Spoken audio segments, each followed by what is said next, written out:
오늘 우리가 봉독한 말씀은 예수님께서 우리가 지난 시간에 살펴봤던 것처럼 무화과 나무를 저주하셨는데 그 무화과 나무가 마르게 된 말씀하고 또 예수님의 권위에 대한 유대교 지도자들의 질문에 대한 말씀을 들려줍니다. 우리가 지난 시간에 살펴봤던 것처럼 예수님께서 열매가 없던 그 무화과 나무를 저주를 하시게 됩니다.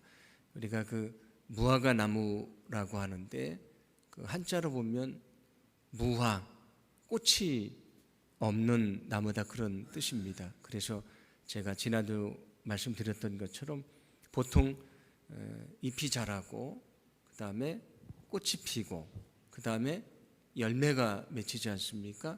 근데 이 무화과 나무는 아주 독특하게 잎이 자라면서 열매가 맺히게 되는데 사실 꽃이 없는 것이 아니고 우리가 이렇게 열매를 이렇게 먹어보셨지 않습니까? 이렇게 열어서 보면 안에 이렇게 이쁘게 빨간색으로 되어 있는 것이 사실은 그게 꽃이라고 합니다. 특이하게 열매 안에 꽃이 있는 그런 나무인데 이 무화과 나무의 그 열매는 원래 가을에 좋은 열매가 맺혀서 그것을 먹는데 물론 봄에도 열린다고 했습니다. 근데 아주 작고 사실은 시고 먹기 좀 어려운 열매기는 하지만 그 작은 열매가 맺히는데 예수님이 말씀하셨던 무화과의 때가 아니라는 것은 그 좋은 열매가 맺히는 때가 아니라는 말씀이었고, 그런데 그 작은 열매도 있어야 될 때인데 그것도 없어서 예수님이 저주를 하시게 됩니다. 그런데 어떻게 됐는가? 열왕기하 10장 어떻게 됐는가? 우리가 살펴봤던 20절과 21절 말씀 보시면 이렇게 말씀을 합니다. 함께 봉독합니다. 그들이 아침에 지나갈 때 무화과 나무가 뿌리째 마른 것을 보고 베드로가 생각이 나서 여짜오되 라삐어 보소서, 저주하신 무화과 나무가 말랐나이다. 아멘. 아멘.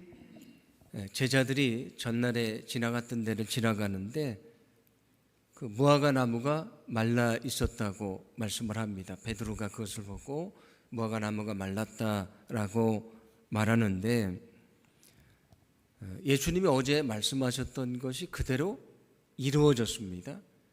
예수님의 말씀이 그대로 이루어졌는데 그것을 통해 예수님께서 오늘 22절에서 이렇게 말씀하시는데 22절 말씀을 함께 봉독을 합니다. 예수께서 그들에게 대답하여 이르시되 하나님을 믿으라.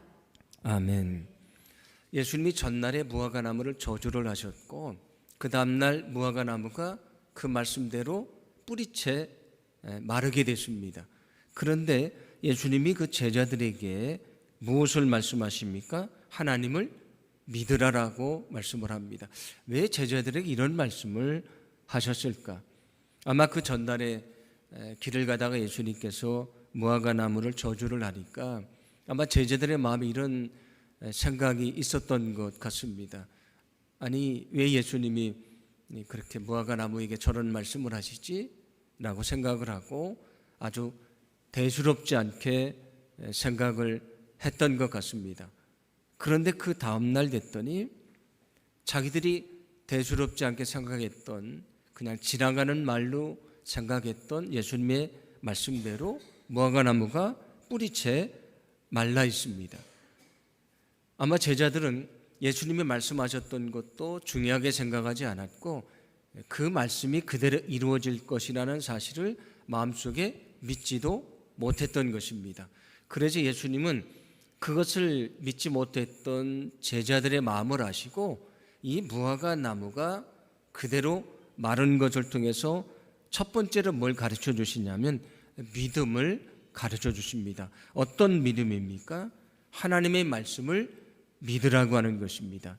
내가 어제 무화과 나무를 저주했을 때 그 말씀이 오늘 이루어진 것처럼 너희는 하나님의 말씀이 반드시 이루어진다는 것을 믿으라고 말씀해 주고 있습니다. 여러분, 하나님의 말씀을 분명히 믿으시기를 바랍니다. 하나님의 말씀을 분명히 이루어진다는 믿음을 가지고 있어야 그 말씀이 이루어지는 능력을 볼 수가 있는 것입니다.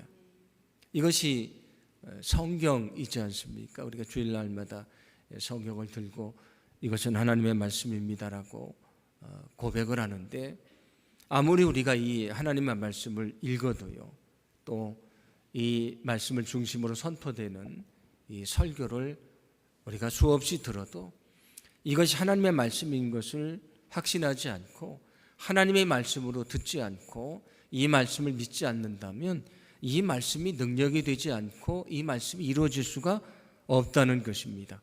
그러므로 중요한 것은 하나님의 말씀을 하나님의 말씀으로 읽고요, 하나님의 말씀을 하나님의 말씀으로 듣고 그 말씀을 믿어야 된다는 것입니다. 우리가 하나님의 말씀을 믿을 때에 그 말씀의 능력이 우리 안에 이루어지게 될 줄로 믿습니다. 왜냐하면 하나님의 말씀은 반드시 이루어지게 되어 있기 때문입니다. 그래서 구약 성경을 보시면 북이스라엘이 아합과 이세벨을 통해서 우상 숭배에 빠지게 됩니다. 그때에 엘리야 선지자를 통해 하나님이 뭐라고 말씀하시냐면, 이제 예후라는 사람이 일어나게 될 것인데 예후를 통해서 아합의 그 가문을 진멸할 것이라고 말씀을 하셨습니다. 그렇게 하나님의 말씀을 하셨습니다. 그런데 이제 아합이 죽고요, 이세벨도 죽게 됐습니다. 그리고 예후가 아합의 아들들, 그 왕자 70명이 있었는데 그 70명을 다 죽입니다. 그러면서 그 예후가 이렇게 말하는데, 열왕기하 10장 10절입니다. 함께 봉독합니다. 그런즉 이제 너희는 알라. 곧 여호와께서 아합의 집에 대하여 하신 말씀은 하나도 땅에 떨어지지 아니하리라. 여호와께서 그의 종 엘리야를 통하여 하신 말씀을 이제 이루셨도다 하니라. 아멘. 예후가 하는 말입니다. 하나님께서 아합의 집에 대하여 하신 말씀이 하나도 땅에 떨어지지 않았다. 그리고 엘리야를 통해 하신 말씀이 이제 다 이루어졌다고 말씀을 합니다. 여기 예후가 말하는 것, 하나님의 말씀이 하나도 땅에 떨어지지 않는다, 그 말씀이 그대로 이루어진다, 이것이 하나님의 약속이라는 것입니다. 우리가 분명히 하나님의 말씀을 믿을 때에 그 말씀이 우리에게 이루어지는 하나님의 놀라운 은혜와 또 능력을 경험하게 될 줄로 믿습니다. 우리에게 중요한 것은 그 하나님의 말씀이 그대로 이루어진다는 것을 믿는 것입니다. 우리에게 믿음이 필요하다, 그런 말씀이 됩니다. 바울이 죄수의 신분으로 배를 타고 로마로 끌려가게 되는데, 그때 우리가 잘 아는 그 유라굴로 광풍을 만나서 거기 배에 탄 사람들이 죽음의 위기 속에 빠지게 됩니다. 그때에 사람들이 벌벌 떨고 있었지만 바울이 이렇게 말합니다. 사도행전 27장 25절인데 함께 봉독합니다. 그러므로 여러분이여 안심하라. 나는 내게 말씀하신 그대로 되리라고 하나님을 믿노라. 아멘. 바울에게 하나님이 나타나셔서 전날 밤에 말씀을 하셨습니다. 너희가 다 건짐을 받게 될 것이다. 한 사람도 상하지 않게 될 것이다. 약속을 하셨습니다. 그래서 그 말씀을 들은 다음에 그 배에 타고 있던 사람들에게 하는 말입니다. 나는 내게 말씀하신 그대로 되리라고 하나님을 믿노라. 이것이 바울의 고백인데, 정말 그 말씀대로 거기 있던 사람들이 다 건짐을 받게 됐다고 성경은 말씀해 주고 있습니다. 우리에게 필요한 것은 하나님의 말씀을 하나님의 말씀으로 믿는 것입니다. 그 약속이 이루어질 것을 확신하는 것입니다. 우리가 그 믿음을 가지고 살아갈 때에, 그 말씀을 믿고 신뢰할 때에 하나님의 약속이 우리의 삶 속에 이루어지는 놀라운 주님의 은혜를, 하나님의 역사를 우리가 경험하게 될 줄로 믿습니다. 예수님께서 무화과 나무가 저주받는 것을 통해서 첫 번째로는 믿음을 가르쳐 주셨다고 말씀을 드렸는데, 또 그것을 통해서 두 번째 교훈을 가르쳐 주십니다. 오늘 23절인데 함께 봉독합니다. 내가 진실로 너희에게 이르노니 누구든지 이 산더러 들리어 바다에 던져지라 하며 그 말하는 것이 이루어질 줄 믿고 마음에 의심하지 아니하면 그대로 되리라. 아멘. 누구든지 이 산이 들리어, 이 산은 그 감람산을 말합니다. 그 산이 들려서 바다에 던져지라 해도 그 말씀이 이루어질 것을 믿고 의심하지 아니하면 그대로 될 것이다. 역시 앞에서 말씀하셨던 하나님의 말씀을 믿어야 된다는 것을 말씀해 줍니다. 누구에게 그런 역사가 나타나는가? 이 산이 들려서 바다에 던져지는 것은 우리가 생각하면 있을 수 없는 일인데, 불가능한 일인데 그 일이 이루어진다. 누구에게? 그 약속을 믿는 자에게 이루어진다고 말씀해 줍니다. 하나님의 말씀을 믿는 자에게 이런 놀라운 하나님의 말씀이 이루어지는 하나님의 역사가 있다는 것을 믿으시기를 바랍니다. 그러면서 그것을 통해서 두 번째 교훈을 가르쳐 주십니다. 그렇게 하나님의 약속을 믿는 믿음을 가지고 너희는 무엇을 해야 되는가? 이어지는 24절인데 함께 봉독합니다.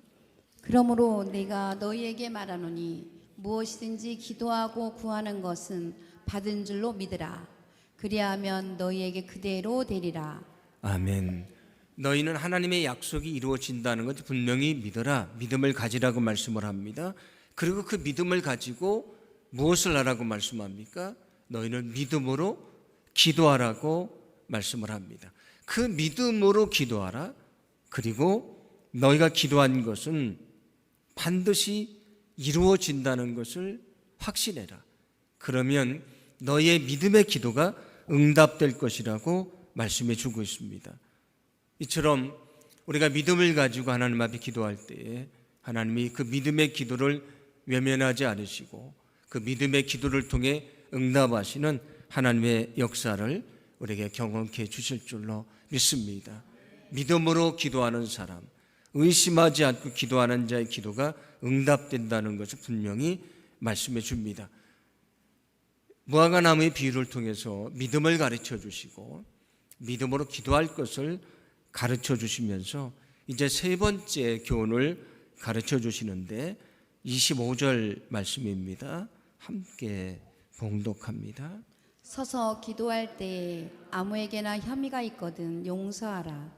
그리하여 하늘에 계신 너희 아버지께서도 너희 허물을 사하여 주시리라 하시니라. 아멘. 여기 서서 기도할 때라고 말씀을 하는데, 이게 서서 기도를 하는데 이 기도자가 지금 무엇을 기도하는 것 같습니까? 무엇을 기도할 것 같습니까? 예수님이 말씀하신 것을 보면 용서를 위해 기도하는 것입니다. 그가 서서 하나님에게 나를 용서해 주십시오라고 기도하는 것입니다. 그런데 주님이 뭐라고 말씀합니까? 내가 하나님 앞에 서서 나를 용서해 달라고 기도할 때에 만약에 어떤 사람이 너에게 잘못을 했다고 하면 너는 그를 용서해라. 그래야 내가 지금 하나님 앞에 용서해 달라고 하는 기도가 응답될 것이다. 그런 말씀입니다. 우리가 하나님 앞에 우리의 죄를 고백하며 용서해 달라고 기도하지 않습니까? 자기는 하나님 앞에 용서해 달라고 기도하면서 만약에 어떤 사람의 죄를 우리가 용서하지 않는다면 어찌 하나님이 우리의 기도를 들어주실 것인가? 나는 용서하지 않으면서 하나님에게 나를 용서해 달라고 기도하면 어찌 하나님이 우리의 기도를 들어주실 것인가? 그런 말씀입니다. 내가 정말 내게 용서받기를 원한다면 너도 내 마음속에 있는 원한을 품고 있는 자를 용서하라고 말씀해 주시는 것입니다. 그래서 26절 말씀 보시면 없음이라고 돼 있다고 그렇게 돼 있지 않습니까? 제가 왜 없음이라고 돼 있는지는 전에도 말씀을 드렸었는데 원래 우리가 가지고 있었던 우리가 지금 번역되어 있는 성경, 그 성경보다 이제 그 이전에 있었던 사본들이 이제 발견이 됐는데 그 발견된 것을 보니까 이 구절이 없는 것이 원래 원문에 가깝다는 것을 알게 됐습니다. 그래서 우리가 옛날에는 이제 성경에 절을 정해놨지만 이것이 없는 것이 원문에 갔기 때문에 아래로 내려서 줄을 달아놓고 밑에 성경 구절을 적어놨습니다. 거기 뭐라고 적혀 있습니까? 여러분의 성경에도 적혀 있는데 26절 이렇게 되어 있습니다. 만일 너희가 용서하지 아니하면 하늘에 계신 너희 아버지도 너희 허물을 사하지 아니하시리라 라고 말씀을 합니다. 너희가 나에게 용서해 달라고 기도하지만 나이가 아무리 용서해 달라고 기도해도 내가 다른 영혼을 용서하지 않으면 너는 용서받을 마음을 갖지 말아라. 그런 말씀이 됩니다. 만일 너희가 용서하지 아니하면 어떻게 하나님께서 너희의 죄를 용서해 주시겠는가? 라고 하는 말씀입니다. 우리는 이 말씀을 아주 깊이 마음속에 새겨야 됩니다. 우리가 수없이 주기도문을 통해서 기도하지 않습니까? 하나님, 우리가 우리에게 죄 지은 자를 사하여 준 것 같이 내 죄를 사해 주십시오. 그런데 우리는 하나님 앞에 기도합니다. 나에게 죄 지은 자를 용서하지 않고 용서해 달라고만 기도합니다. 오늘 성경도 마찬가지입니다. 우리가 정말 하나님 앞에 간절히 용서를 구한다면 우리도 용서하는 자가 되라고 말씀을 합니다. 너희는 믿음으로 기도하라. 너희가 정말 용서받기를 원한다면 믿음으로 기도하라. 그러나 믿음으로만 기도해서는 안 되고 너희는 정말 용서하는 거룩한 삶을 살아가야 된다. 그런 말씀이 됩니다. 우리가 믿음으로 기도해야 되지만 결국은 믿음으로 기도한 대로 거룩하게 살아갈 때에 우리의 기도가 응답된다는 것을 오늘 성경은 우리에게 말씀해 주고 있습니다. 하나님 우리에게 기대하시는 것은 무엇입니까? 믿음으로 기도하고요, 기도한 대로 거룩하게 살아가는 것입니다. 많은 사람들이 믿음으로 기도한다고 말하지만 거룩하게는 살지 않습니다. 우리가 만약에 믿음으로 열심히 기도하지만 거룩하게 살지 않고 추하고 더러운 모습을 가지고 하나님 앞에 와서 우리가 엎드린다면 어찌 하나님이 우리의 기도에 응답해 주시겠습니까? 내가 말씀을 듣고 말씀대로 거룩하게 살아가면서 하나님 앞에 엎드려서 믿음으로 기도할 때에 그 기도에 응답해 주시지 않겠습니까? 여러분, 늘 믿음으로 기도하시고 그 믿음대로 거룩하게 살아가기를 간절히 소망합니다. 그때 하나님이 우리의 그 간절한 기도를 들으시고요, 오늘 성경의 약속대로 그 기도가 응답받는 하나님의 귀한 축복을 보여주실 줄로 믿습니다. 예수님이 성전에서 매매하는 사람들하고 돈 바꾸는 사람들을 내쫓으십니다. 그리고 성전 뜰로 물건을 나르는 것을 금하셨다고 말씀을 합니다. 그럴 때에 오늘 성경 보시면 대제사장들과 서기관들과 장로들, 유대교의 지도자들입니다. 여기 대제사장들은 지금으로 말하면 목회자를 말하고요, 서기관은 지금으로 말하면 성경을 연구하는 성경학자를 말합니다. 여기 장로는 지금으로 말하면 평신도 지도자이지 않겠습니까? 이런 유대교 지도자들이 와서 예수님에게 질문합니다. 오늘 28절인데 함께 봉독합니다. 이르되 무슨 권위로 이런 일을 하느냐? 누가 이런 일할 권위를 주었느냐? 아멘. 이런 일은 어떤 일입니까? 아까 말씀드렸던 그 일입니다. 예수님께서 매매하는 사람들, 돈을 바꾸는 사람들을 내쫓으시고 거기 성전 뜰로 물건 나르는 것을 금하게 하셨는데 그 일을 말합니다. 내가 뭐라고 그렇게 말하느냐, 그런 얘기입니다. 내가 무슨 권한으로 그렇게 말하느냐? 여기 대제사장들과 서기관들과 장로들이 뭐라고 말하는 것입니까? 너에겐 그런 권한이 없다는 것입니다. 저 갈릴리 촌동네에서 보잘것없는 내가 어찌 그렇게 말할 수 있는가? 성전에 대해서 이렇게 하라 저렇게 하라고 말할 수 있는 권한은 누구에게 있다는 얘기입니까? 우리에게 있다, 그런 얘기입니다. 제사장들이, 서기관들이, 장로들이 말합니다. 우리에게 그런 권한이 있는 것이고 예수 너에게는 그런 권한이 없는 것이다. 누구 맘대로 내가 그렇게 말하느냐, 그런 얘기입니다. 그때 예수님이 30절에서 다시 질문하십니다. 함께 봉독합니다. 요한의 세례가 하늘로부터냐 사람으로부터냐 내게 대답하라. 아멘. 요한의 세례가 하늘로부터 온 것이냐 사람에게서 온 것이냐 라고 예수님이 질문을 하시는데, 그들이 대답하기 어려운 질문입니다. 만약에 하늘로부터 왔다고 하면 여기 있던 대제사장들이나 서기관들이나 장로들이 예수님에게 했던 것처럼 세례 요한을 정죄했고요, 헤롯이 그를 죽이는 일을 동조를 했던 사람들입니다. 그러면 자기들이 모순에 빠지지 않습니까? 하나님이 보낸 사람을 죽이는데 동조했다고 인정하는 것이 되니까 모순에 빠집니다. 만약에 사람에게서 왔다고 하면 자신들도 알고 있습니다. 세례 요한이 얼마나 위대한 선지자인지, 그리고 많은 사람들이 그가 죽었지만 여전히 그를 기억하고 그가 전했던 말씀대로 살려고 애를 쓰고 있습니다. 많은 사람들이 있기 때문에 사람에게서 왔다고 말할 수도 없었다, 그런 얘기입니다. 그들이 대답을 못하니까 예수님께서 아주 지혜롭게 대답하시지 않습니까? 너희가 대답을 하지 않으니까 나도 대답을 하지 않겠다라는 말씀입니다. 그런데 오늘 말씀을 통해 우리가 중요하게 생각해 봐야 되는 일이 있습니다. 예수님을 십자가에 내어준 사람들이 누굽니까? 오늘 예수님을 찾아왔던 대제사장들, 서기관들, 장로들, 유대교의 지도자들입니다. 그들은 누구보다도 우리는 하나님을 잘 믿습니다. 하나님을 섬깁니다. 우리를 거룩합니다. 우리는 믿음 안에 살아갑니다라고 자부하는 사람들입니다. 그러면서 예수님을 향해 뭐라고 말했습니까? 너는 하나님을 모독하는 사람이다. 신성을 모독하는 사람이다.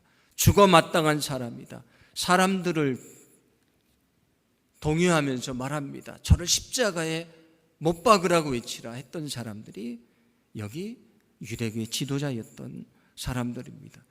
믿음 안에 산다고 말하지만 그러나 사실은 그렇지 못했던 사람들입니다. 믿음이 없는데 믿음이 있다고 착각했던 사람들입니다. 그들이 예수님을 십자가에 못 박아 죽였습니다. 믿음이 없는 사람이 죽인 것이 아니고요, 믿음이 있다고 하는 사람들이 예수님을 십자가에 못 박아 죽였습니다. 오늘 성경은 우리에게 무엇을 말씀해 줍니까? 우리가 잘못된 신앙에 빠지면, 형식주의 신앙에 빠지면, 왜곡된 신앙에 빠지면 하나님의 이름으로 하나님을 대적하는 자가 된다, 그런 얘기입니다. 여러분, 왜곡된 신앙은 주님을 대적할 수 있다는 것을 잊지 마시기를 바랍니다. 그래서 우리에게 필요한 것은 무엇입니까? 날마다 우리의 믿음을 점검해 보는 것입니다. 내가 정말 믿음 안에 서 있는가? 내가 믿음 안에 잘 생각하고 있는가? 내가 믿음 안에 정말 잘 살고 있는가? 자신을 살펴보지 않으면 우리는 하나님의 이름으로 하나님을 대적하는 자리에 서게 된다는 것입니다. 바울이 사도행전 22장 3절과 4절에서 이렇게 말합니다. 함께 봉독합니다. 오늘 너의 모든 사람처럼 하나님께 대하여 열심히 있는 자라. 내가 이 돌을 박해하여 사람을 죽이기까지 하고 남녀를 결박하여 옥에 넘겼으니. 아멘. 바울이 자신의 삶에 대해서 얘기를 합니다. 내가 어떤 사람인가? 나는 하나님에 대해서 열심히 있던 사람이다. 그래서 하나님의 일을 열심히 했습니다. 그 하나님의 일이 무엇입니까? 예수님을 전하는 사람들, 믿는 사람들을 박해하고요, 감옥에 가두고 죽이는 일을 했습니다. 그게 하나님의 뜻이라고 믿었고요, 그 일을 위해서 그는 열심을 다했습니다. 그런데 다메섹으로 가는 도상에서 그가 주님을 만납니다. 주님이 그에게 뭐라고 말씀하십니까? 사울아 사울아 어찌하여 내가 나를 박해하느냐. 주님이 말씀하십니다. 어찌하여 나를 박해하느냐. 나는 내가 박해하는 예수라고 말씀을 하십니다. 그가요, 믿음을 가지고 열심을 가지고 하나님을 섬긴다고 하는 그 일이요, 하나님을 대적하는 일이 되었다는 말씀입니다. 바울이 믿음이 없었던 사람입니까? 아닙니다. 하나님을 안 믿는 사람입니까? 아닙니다. 당대에 바울만큼 믿음이 있고요, 바울만큼 거룩하게 사는 사람은 없었습니다. 그런데 그런 바울도요, 하나님의 이름으로 하나님을 대적하는 자리에 서게 됐습니다. 우리는 그에 비하면 얼마나 나약합니까? 얼마나 우리는 부족합니까? 우리는 우리 자신을 되돌아보지 않으면 하나님의 이름으로 하나님을 대적하는 자리에 설 수 있다는 것을 오늘 성경은 우리에게 말씀해 줍니다. 제가 다음 시간에도 그 다음 시간에도 나눌 말씀인데, 거기 바리새인들도 마찬가지고요, 사두개인들도 마찬가지입니다. 그들이 예수님을 공격하고 예수님을 십자가에 못 박았습니다. 늘 우리 자신의 믿음을 되돌아보기를 간절히 소망합니다. 우리 믿음을 되돌아보지 않으면 우리도 주님 안에 온전한 믿음으로 살 수가 없는 것입니다. 오늘 성경은 우리에게 분명히 말씀해 줍니다. 너희는 하나님을 분명히 믿으라. 그 말씀을 믿으라. 그리고 믿음으로 기도하라. 그러나 믿음으로 기도하기만 하는 것이 아니고 너희는 기도한 대로 거룩하게 살아가라. 그것이 주님이 원하시는 합당한 삶이라는 것을 우리에게 말씀해 주고 있습니다. 우리가 분명한 믿음을 가지고 믿음으로 기도하고 거룩하게 살아가면서 하나님이 원하시는 그 뜻을 이루어 드리는 그런 귀한 삶이 되기를 간절히 소망합니다.